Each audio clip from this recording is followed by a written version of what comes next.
Апсолутно, напад врз еден новинар, секогаш е напад врз сите новинари, нема тука простор за нешто различно, освен да се осуди нападот врз новинарите. Луѓето имаат работа, никој таму, бар од новинарите, не доаѓа од што сака, тоа му е работа. Некој работи во, не знам, во фурна, прави леп, пече, ние работиме на улица. Сега ситуацијата е таква, некогаш има вакви инциденти.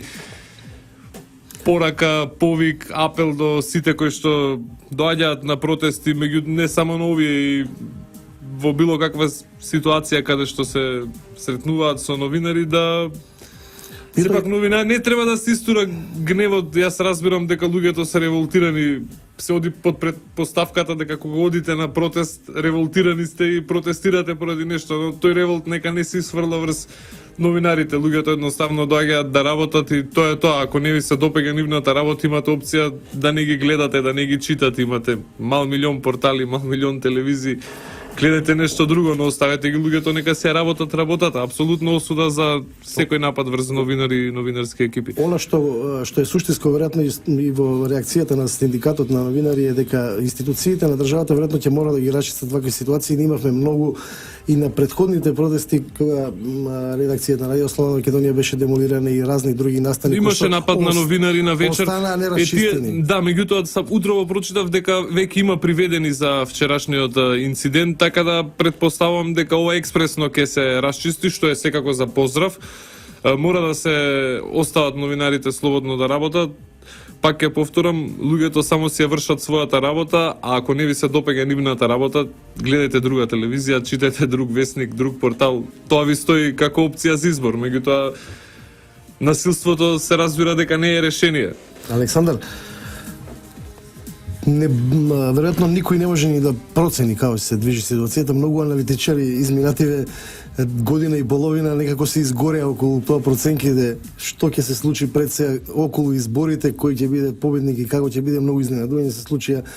Сите очекуваа влада ВМРО ДУИ, таа не се случи. Сега сите очекуваат влада ДУИ, СДСМ и албански партии. Меѓутоа многу скепса има и во поглед на тоа. ВМРО ДПМН, односно лидерот на партијата Никола Груевски, понуди неодамна една опција, тоа е на создавање, условно кажано, некаква малцинска влада која што ќе биде поддржана и од ВМРО ДПМН за возврат опозицијата да се откаже од платформата на албанските партии. Ајде за финиш да направиме една Ние да се обидеме да се изгориме. да се изгориме и ние. Тешко е за предвидување и да ги прашате функционериве во партиите и тие не знаат како ќе Иванов веќе трет ден се уште не говорил, иако се наоѓа во тешка ситуација председателот Иванов. Ние имаме, сега се покаже прилично фаличен устав кој што остава простор за многу различни толкувања, дали смее повтор пат да го додели мандатот, дали не смее. Да не заборавиме дека до понеделник мора да се распишат локалните избори за да се фати оној втор термин во мај, во првата половина на мај. Сега не ми текнува 17 или беше 14 или беше не ми текнува датумот, но знам дека во понеделник истекува рокот за распишување на изборите за да се одржат во тој датум. Ако сакаме да ги распишеме изборите 4 дена. Па до понеделник колку има да изброиме. Па во уставот зборував со професориве по уставно право, не пишува кој ги распишува локалните избори. Значи една многу чудна ситуација која што ќе мора некако да се разреши.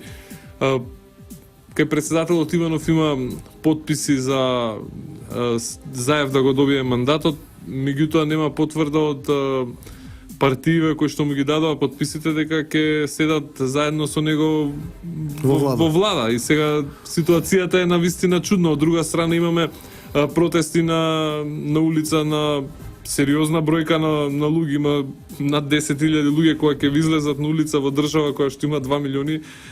Не е тоа мала бројка и не е тоа за занемарување, мора да се слушнат и нивните повици. И сега председателот е во една навистина незгодна ситуација. Гледаме дека колку веќе втор, трет ден немаме одговор од кабинетот какви ќе бидат постапките натака. Од друга страна ВМРО ДПМН нуди решение за да се прескокне оваа платформа, како да кажеме. Албанците го искористија моментот, коцките се наредија така да без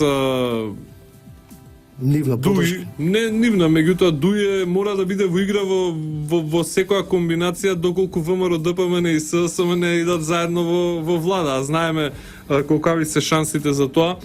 И сега Дуи е во таква ситуација вин-вин, од секаде добива и нормално испорачува барање. Од друга страна, партијата на албанците која што беше доминантна во албанското гласачко тело во изминативе 10 на 15 години, се соочи со СДСМ на избориве, партија која што нудеше етнички решенија за албанците.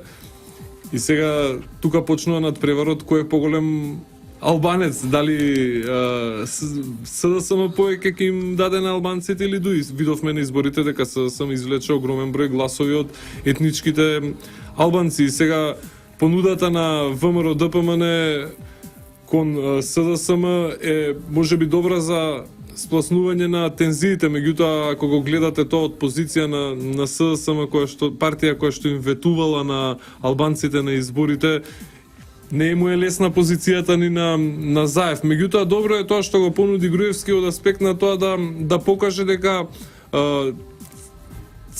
целта на ВМРО ДПМН не е власт по секоја цена. Тоа е навистина една добра работа, бидејќи нормално опозицијата има пропагандна машинерија која што работи контра овие актуелни случувања пред се со протестите. И сега тие имаат неколку тези кои што ги пласираат во јавности, со кои што се обидуваат да ги одвратат луѓето да одат на протести. Треба да имаме предвид дека протестите полека почнуваат да стануваат надпартиски. Овде на улиците низ Скопје почнуваат да доаѓаат луѓе кои што не се партиски обоени или можеби се симпатизери на партиите, меѓутоа не се членови. Да имаме предвид дека во Македонија многу е активен партискиот живот, така да го кажем. Многу луѓе се членови на политички партии. Овдека има луѓе кои што важеле и за поблиски до левицата и за поблиски до партии кои што биле силни противници, остро го критикувале ВМРО ДПМН во целиот период. И сега тука има неколку тези кои што СДСМ се обидува да ги протне. Првата теза е дека ова што тие го прифатиле, фактички претходно било прифатено и од ВМРО ДПМН, зашто нема никакви докази, се разбира. Дуи ќе направи максимални обиди да го оправда СДСМ да ги прифати нивните барања. И меѓутоа се поставува едно прашање. Еве да речеме дека и ВМРО ДПМН ги прифатил. Проблемот е кој ќе ги реализира тие работи, не кој што прифатил, туку што ќе ни дојде на крај како закон и што ќе биде реализирано. Уште една теза која што се обидува СДСМ да ја протне, таа теза е дека наводно функционерите на ВМРО ДПМН ја спасувале својата глава соочени со обвиненијата од така нареченото обвинителство на Катица Јанева. Меѓутоа имаше Груевски и тука една поента која што ја кажа во интервјуто на Сител, каде што порача дека е спремен веднаш да биде уапсен, меѓутоа да не се реализираат овие сите барања на албанците поддржани од СДСМ.